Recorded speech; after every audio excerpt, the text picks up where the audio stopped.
Banyak krim-krim yang menjanjikan hasil yang maksimal tapi dia bikin kulitnya merah karena keras kan. Terus kemudian dia merah itu inflamasi. Inflamasi memicu radang. Radang itu nanti akan menyebabkan yang namanya PIH, post inflammatory hyperpigmentasi. Jadi abis radang kulit itu akan coklat. Jadi fleknya nggak tambah sembuh nih, dia akan loh kok kulit saya akan tambah gelap. Redness-nya tuh redness yang agak perih tuh bahaya. Yang perih itu yang kelihatan kulitnya tipis kayak iya, tapi dalamnya biasanya kelihatan. tambah seneng itu pasien, Mbak. Karena kenapa? Mereka itu tadi menganggap bahwa semakin cepat terkelupas, semakin fleknya hilang. Padahal dia nggak tahu kalau di bawah ini ada penghasil lagi sel melanin yang dia akan terus memproduksi kalau misalnya itu dirangsang terus gitu. Di India itu dia meneliti orang yang sering ini ya masak di dapur dengan yang tidak. Fleknya lebih parah, memperparah kejadian melasma. Oke, selamat pagi dokter. Pagi, Mbak. Nah, kita ada di acara nyamber, nyangkruk with honor. Nah, ini kita sedang bersama Dokter Delia, SPKK dari Rumah Sakit Saiful Anwar, Malang. Mungkin bisa diperkenalkan dokter. Halo, Sobat Nyamber ya. Nama saya Delia Widasmara. Saya seorang dermatologi, venerologi, dan estetika atau dokter spesialis kulit dan kelamin dan estetik. Saya bekerja di Rumah Sakit Saiful Anwar Malang dan ada di klinik pribadi. Kliniknya apa dokter? Kliniknya namanya LB Klinik. LB Klinik. Ya kadang juga ngajar di Fakultas Kedokteran Universitas Brawijaya. Nah, teman-teman yang di Malang boleh nanti kalau mau konsultasi tentang kulit ya dokter. Boleh, ya. Silakan boleh ke tempat praktek dokter Delia di RSA atau di LB Klinik Malang. Iya. Pagi ini kita langsung aja ya dok. Boleh. Ada beberapa nih, kan gini, di yang kita tahu di sosmed beberapa waktu ini tuh ibu-ibu itu lagi apa ya, musim yang namanya gak sabaran. Mereka itu kan kena flek hitam. Iya. Nah, flek hitamnya itu kan prosesnya panjang ya pembentukannya dokter. Iya. Tapi mereka itu banyak yang nggak sabar dokter. Pengennya tuh instan, cepet. Akhirnya pakai yang berbahaya, mungkin yang abal-abal, yang ilegal, malah jadi lebih parah kayak gitu. Nah, boleh tahu nggak sih dok, proses pembentukan flek itu sebenarnya seperti apa? Iya, jadi proses pembentukan flek itu bukan sekedar noda aja di pipi gitu ya. Tapi flek itu merupakan suatu proses yang kompleks. Ya, di situ ada agen biologi, maksudnya agen biologi itu ada mekanismenya. Kan di situ kita tahu ada yang namanya melanosit. Nah, melanosit itu membentuk melanin. Melanin itu yang membuat kulit kita menjadi coklat.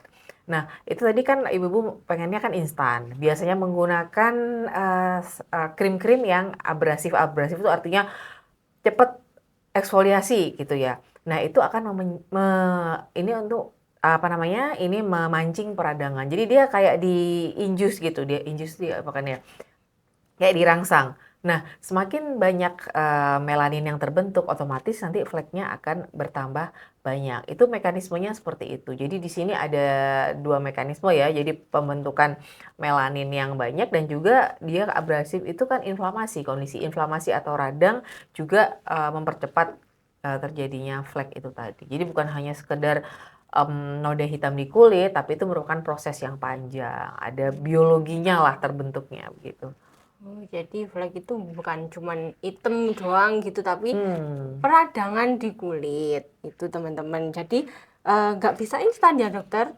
Pasti tidak bisa karena itu merupakan suatu proses yang panjang. Artinya harus disembuhkan dulu atau dihindari dulu penyebabnya, baru nanti kita pikirkan selanjutnya seperti itu. Oke, nah gini, kan mereka itu biasanya kan nggak sabaran, pengennya cepet-cepet dok. Padahal kan flek itu kan terbentuknya kan lama. Tadi kan tidak instan juga, prosesnya lama, bisa berbulan-bulan, bisa bertahun-tahun. Nah, mereka itu kadang pakai cuman sebulan gitu, terus gak sabar dokter, langsung ganti yang lain. Terus habis itu gak cocok, gak sabar, ganti lagi yang lain. Nah, itu gimana dokter? Sebaiknya kalau mau concern ya ditelateni dulu yang ini karena memang kan, sembuhnya tidak lama alias begini ya, kalau misalnya kita udah pakai nih sunscreen nih dan lain-lain, terus menipis, terus kemudian tidak dipakai lagi sunscreen-nya padahal salah satu faktor penyebab flek itu kan juga ada sinar UV atau sinar matahari. Nah seperti itu kan nanti pasti akan muncul lagi, nanti akan timbul orang ngomong ketergantungan, bukan ketergantungan tapi memang, harus dijaga gitu. Jadi dari jaga dari sinar UV, itu kan ada sunscreen. Nah kemudian SPF-nya juga seperti itu, SPF-nya kan ada tertentu kalau Asia gini minimal ya 30 gitu ya, 30 ke atas. Soalnya kalau kurang dari itu nanti, dia nggak bisa maksimal. Terus kemudian ini ya edukasi yang sangat penting nih, biasanya yang, muslim nanti kan ada sholat duhur nih. Nah itu setelah sholat duhur mohon, sunscreen-nya tuh di-apply ulang. Walaupun dia non muslim juga 3 sampai 4 jam harus di-apply ulang karena kan ada beberapa kegiatan yang menyebabkan sunscreen itu turun ya walaupun dia ada water resistant misalnya ada kayak gitu pasti akan turun misalnya seperti apa berolahraga. Kenapa sih sekarang, harus bawa sunscreen terus ya karena ini kan kita keringetan terus diusap sama anduk, itu harus di-reapply, terus kemudian pada saat berenang, misalnya pada habis berenang tolong di-reapply lagi. Dan itu juga kalau pada yang rekan-rekan yang muslim misalnya, itu kalau habis sholat akan wudhu ya kena air tuh mohon dioles kembali Bu. Jadi bukan suatu ketergantungan, tapi itu keharusan seperti kita makan sehari 3 kali, begitu. Jadi harus sabar, konsisten, dan yang penting penyebabnya itu jangan sampai kena Oh terus. betul. Oke, berarti kalau misalnya pakai misalnya sebuah solusi nih dokter, Hmm. berarti harus konsisten, sabar tiap bulan pakai gitu ya dokter? Setiap hari bukan setiap bulan. Maksud saya kalau setiap bulan tuh kan biasanya, skincare atau krim tuh udah habis dalam 1 bulan. Nah itu, tolong di ini lagi, apa namanya, ya Berarti dipakai nggak lagi. cukup Nggak 1 bulan, cukup orang-orang nggak kadang tuh nggak cukup. sabar dokter 1 bulan, Ya harus sabar. maunya selesai udah pakai sebulan kok nggak ngefek gitu. Enggak, pasti ya ngefek. Kalau misalnya tidak ngefek, apa namanya, dipikirkan misalnya dia belum melakukan apa nih, misalnya tidurnya kurang atau stressful-nya juga sangat, tinggi. Kalau misalnya seperti itu ya sama aja nantinya. Jadi bukan, "Saya udah pakai skincare nih, udah pakai lengkap, kok nggak hilang-hilang flek-nya?" Enggak, lifestyle-nya juga harus ya. Misalnya dia, genetik seperti itu kan berarti dia lebih kuat, terus kemudian barier kulitnya juga diperbaiki. Jadi itu semua satu kesatuan ya, kalau misalnya, penghilangan flek tuh skincare dan lifestyle, jadi nggak bisa salah satu. Jadi kalau lifestyle berarti itu harus terus ya ibu-ibu, nggak bisa 1 bulan terus pengen selesai, harus Betul, dijadikan lifestyle. sambil minum Pesan boleh dari ya. dokter. Silakan Ya, dokter. terus? Nah ini ada, kalau krim-krim yang kayak yang dipakai ibu-ibu itu kadang ada yang berat gitu dokter, yang Mhm, teksturnya tuh sampai lengket kuning-kuning gitu, itu bahaya oke. nggak sih? Sebenarnya, krim itu ada banyak, ada yang sampai kayak dipakai itu saya pengalaman pasien ya, kayak sumuk gitu, jadi tidak ada kayak panas. Jadi saya setiap pakai krim ini kok kulit saya tuh kayak tidak bisa bernapas, dia merasakan sendiri tidak nyaman. Nah itu yang pertama, terus yang kedua mungkin sangat keras sehingga merah, ya kalau terkena sinar matahari. Nah itu juga tidak baik. Skincare itu kalau berlapis-lapis, itu juga akan bisa menimbulkan komedogenik misalnya, komedo ya, terus kemudian kok banyak beruntusannya jadi seperti itu nanti. Nah ini harus diperhatikan bagaimana skincare itu juga nyaman kita pakai. Kalau kulit kita tidak bisa bernapas, intinya panas gitu ya, kok jadi panas, muka kita jadi merah, berarti ada yang tidak benar dalam, skincare tersebut. Itu harus diperhatikan juga bahan-bahannya apa gitu, mungkin ada bahan-bahan yang terlalu keras. Nah, sekarang kan kalau misalnya kita sebagai ini ya, kita juga harus edukasi bahwa start slow ya, dia harus yang bawah dulu, bukan langsung yang atas. "Saya sudah treatment ini itu," treatment tidak menjamin. Jadi konsisten kita itu yang menentukan kita bisa sembuh apa enggak dari flek itu. Dan flek itu nanti perawatan itu skincare sekali lagi itu bukan suatu ketergantungan ya, tapi kita butuh seperti Anda makan 3 kali sehari ya, ini kulit kita juga butuh untuk dirawat, seperti itu sih. Iya ya, berarti pokoknya kita harus sabar dan kulit juga butuh bernapas. Betul.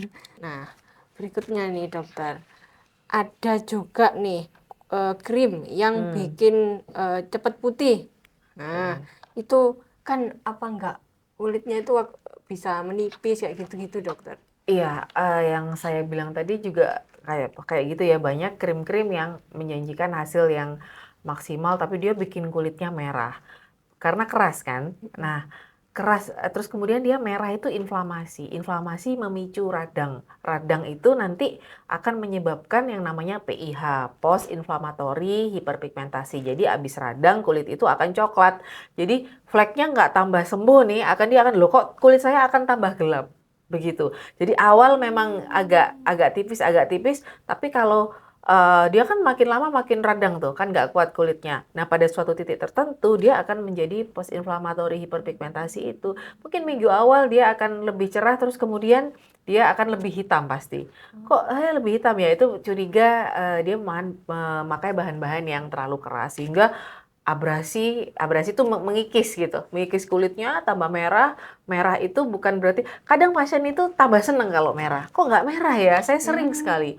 Kok nggak merah ya dok? Atau misalnya kalau habis tindakan kok nggak merah ya? Karena mereka menganggap bahwa abrasif atau mengikis kulit yang sangat maksimal itu cepat fleknya terangkat.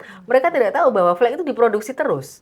Ada yang namanya melanosit itu tadi, yang sel penghasil melanin yang bikin kulit kita itu coklat. Melanin kan memberi warna pada kulit ya. Nah, kemudian kalau melanin itu terangsang sinar UV atau radang tadi, dia memproduksi lebih banyak. Karena apa? Karena kan tubuh kita punya kemampuan untuk melindungi kulit. Nah, melanin itu melindungi loh dari sinar matahari. Makanya kulit yang hitam, ya orang-orang yang di Afrika atau sana lebih tahan matahari daripada kulit yang putih, misalnya orang-orang Eropa. Nah, melanin itu merupakan salah satu senjata untuk melindungi. Nah, kalau misalnya berlebihan ya pasti produksinya akan berlebihan. Akibatnya apa? Akibatnya kulitnya tambah coklat atau tambah hitam itu tadi. Bukan krimnya yang salah, tapi maksudnya bukan yang salah, pemilihan bahan dalam krim yang salah gitu. Biasanya perlakuannya itu terlalu pengen cepat, akhirnya dia akan bertambah hitam atau coklat. Kadang dibanyakin gitu, ada yang Iya, dosisnya kan dibanyakin tidak dosisnya. sesuai. Oh ya, jadi ibu-ibu kalau pakai krim yang semakin putih cepat atau makin merah itu malah belum tidak baik ya. Malah kurang tepat ya dokter ya. Benar-benar kurang tepat. Tapi kadang juga merah itu tanda vasodilatasi. Vasodilatasi itu pembuluh darahnya bagus ya. Kayak kita habis olahraga, itu kan redness itu bagus. Karena apa? Karena kan aliran darah akan bagus sekali gitu. Jadi rednessnya tuh redness yang agak perih itu bahaya. Yang perih itu, Jadi yang kelihatan kulitnya tipis iya, kayak tapi dalamnya biasanya kelihatan. tambah seneng itu pasien, Mbak. Karena kenapa? Mereka itu tadi menganggap bahwa semakin cepat terkelupas, semakin fleknya hilang. Padahal dia nggak tahu kalau di bawah ini ada penghasil lagi sel melanin yang dia akan terus memproduksi kalau misalnya itu dirangsang terus gitu. Dikira Meikito yang di atas ini aja dikira. Padahal kan di bawah ini juga ada produksinya yang akan terus memproduksi gitu. Intinya yang melukai itu kurang baik gitu. Betul. Oke, apalagi yang dilakukan secara terus-menerus, akhirnya malah jadi fleknya makin banyak. Benar. Gitu. Ada juga yang pakai krim lama gitu dokter, terus berhenti pakai gitu, terus habis itu keluar fleknya banyak. Nah itu berarti yang tadi itu berarti karena yang abrasi tadi karena itu. dan juga bisa juga dia berhenti pakai sunscreen. Dia dianggap kan ini udah selesai. Padahal kan setiap hari itu ada sinar UV. Bahkan di rumah aja kalau ada jendela kan pasti sinar UV kan masuk dan harus pakai sunscreen setiap Jadi di hari. Itu rumah harus pun juga dong. harus pakai Iya, sunscreen. kecuali tinggal di gua ya, nggak ada sinar matahari gitu nggak apa-apa. Kalau kena cahaya gini juga sama dong. Ada penelitian tapi baru pada tikus ya. Kalau misalnya seperti handphone, kemudian layar gini kan tiap hari kan layar ini apakah menjadi gelap? Itu iya, tapi kan baru pada tikus ya ininya. Kalau di India itu masakan seperti kita oven dan lain-lain itu akan jadi di India itu dia meneliti orang yang sering ini ya masak di dapur dengan yang tidak. Fleknya lebih parah, memperparah ya, memperparah kejadian melasma. Karena mungkin kan dia merangsang juga inflamasi ya, radang kan juga memproduksi melanin lagi. Jadi seperti itu. Pantes kok kadang ada ibu-ibu, saya tuh loh nggak pernah keluar, tapi kok fleknya banyak. Ya Ibu masak. terus, ya. Masak, berarti masak bisa juga memicu flek karena peradangan gitu, Iya teman-teman. betul, karena ya proses itu tadi. Oke. Nah, oke. Berarti untuk perawatan flek nih dokter, Hmm. sebaiknya itu yang seperti apa? Berarti apakah meredakan peradangannya atau bagaimana? Perawatan flek itu tergantung pada asalnya. Misalnya dia kering kulitnya, jadi kita banyakin nih hyaluronic acid dan lain-lain. Tapi agen-agen whitening ada yang kojic acid, arbutin, itu bisa dipakaikan pada malam hari. Jadi perawatan flek itu harus seperti itu, pagi dan malam harus apa namanya, harus ada agen-agen whitening. Jadi mereka tuh lebih ke pemutih-pemutih gitu ya sekarang. Jadi istilahnya sebenarnya kita jangan pakai pemutih karena dia kan akan mencerahkan saja gitu. Jadi ekspektasinya tidak terlalu tinggi. Jadi di awal itu juga harus diomongin. Kan orang-orang senangannya instan dan Hmm. pemutih ya. Pemutih kapur apa ya kan. Jadi misalnya ini memang memang kita masih kiblatnya tuh masih apa namanya? Masih kulit yang putih Kulit kayak putih, Korea ya. iya. Padahal kulit yang sehat tuh lebih bagus. Jadi sehatkan dulu barrier kulitnya, baru nanti selanjutnya kita pikirkan gitu. Benar. Berarti harus ada dilembabin dulu, disehatin Iya dulu. pasti, karena kalau misalnya tidak lembab, dia akan hidrasi kulitnya kan nanti nggak bagus. Jadi penyembuhannya juga akan tidak bagus nanti. Rata-rata flek itu kering ya dokter ya? Enggak juga, ada beberapa sih. Hmm. Memang flek nggak tergantung ini sih, nggak tergantung tipe. Ada juga kan bekas jerawat dia juga jadi Oh hitam. iya Mereka menganggap itu benar. sebagai flek, padahal itu post inflammatory hyperpigmentasi akibat dari radang terus jadi coklat gitu. Mm. Oke, berarti proses untuk menenangkan tadi itu kan berarti butuh proses nih Iya dokter. betul. Nggak bisa instan ya dokter. Mm-mm. Nah itu berarti lebih better yang seperti itu kah dokter? Iya, jadi diperbaiki dulu barrier kulitnya, baru nanti kita sembuhkan melasmanya. Pasti nanti akan lebih bagus hasilnya. Nah, kebetulan dokter ini, jadi saya kan baru aja punya brand skincare namanya Haruka. Iya. Nah, ini tuh saya pengen edukasi dan mengajak teman-teman biar lebih aware nih bahwa sebaiknya itu menyamarkan flek itu dengan menyehatkan kulit dulu, bukan memutihkan atau membuat radang jadi tipis kayak gitu. Nah, pendekatannya itu pakai zat penenang, pelembab, dan anti inflamasi kayak gitu. Pendekatan seperti itu sudah oke ya dokter? Sudah bagus. Jadi misalnya kayak bahan-bahan seperti hyaluronic acid, terus kemudian whitening tuh bisa pakai licorice, Ada ada kojic apa? acid, Kojic ada acid oke. vitamin vitamin E. Vitamin E. Nah, seperti ini Hmm. bisa dibedah satu-satu. Vitamin E itu bisa untuk anti aging ya, antioksidan juga. Terus kemudian Ada kojic acid, ada mm-mm, vitamin E, ada licorice, glutathione. Glutathione tuh juga seperti itu. Jadi glutathione tuh memang bisa diproduksi dari tubuh kita sendiri, itu yang istimewa. Tapi kita juga memerlukan tambahan dari luar ya. Glutathione tuh juga bagus untuk anti aging dan antioksidan. Ada kolagennya juga dokter. Kolagen, iya kolagen oke juga untuk anti aging. Jadi bahan-bahan tersebut bisa untuk menenangkan kulit dan bisa untuk ada agen-agen whiteningnya.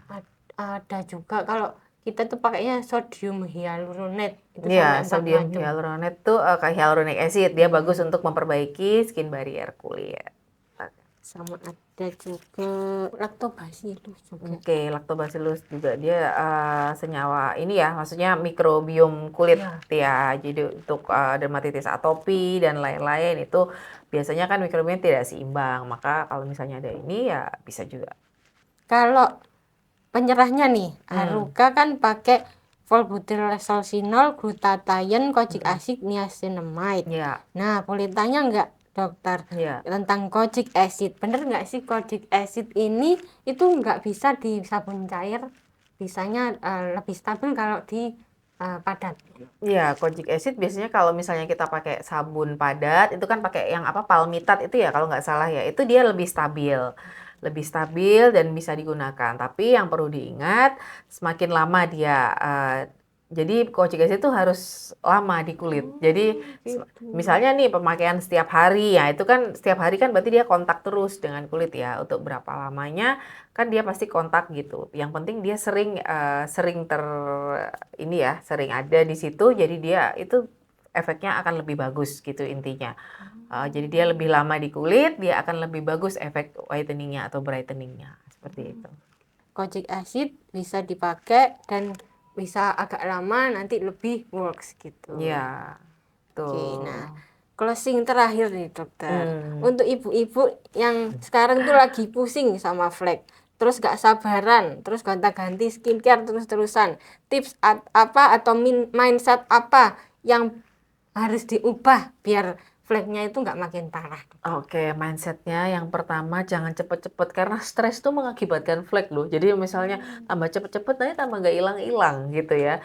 Jadi yang pertama kulit sehat dulu. Jadi mindsetnya tuh harus kulit sehat. Terus kemudian kalau memakai satu skincare ya turuti itu sampai dengan apa namanya paling nggak kasih waktu 2 minggu ya. Oh sorry, 1 bulan lah paling nggak. Seperti itu. Jadi kelihatan bekerjanya seperti apa. Kan orang-orang kan biasanya jangan pingin instan.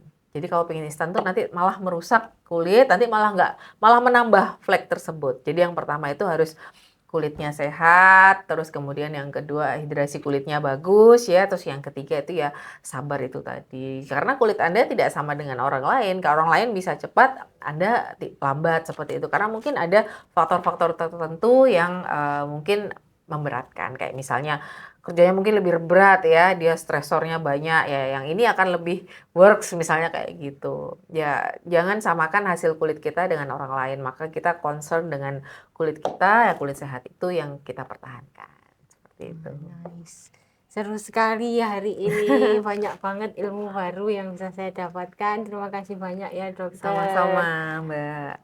Nah, gitu dari kami hari ini. Semoga teman-teman dapat banyak ilmu, terus juga habis ini bisa konsisten. Pokoknya sehat dulu, jangan asal putih ya kulitnya. Yang penting sehat gitu. Oke, terima kasih Tuh, sama-sama. dokter, terima kasih teman-teman. Sampai jumpa di podcast berikutnya. Bye-bye.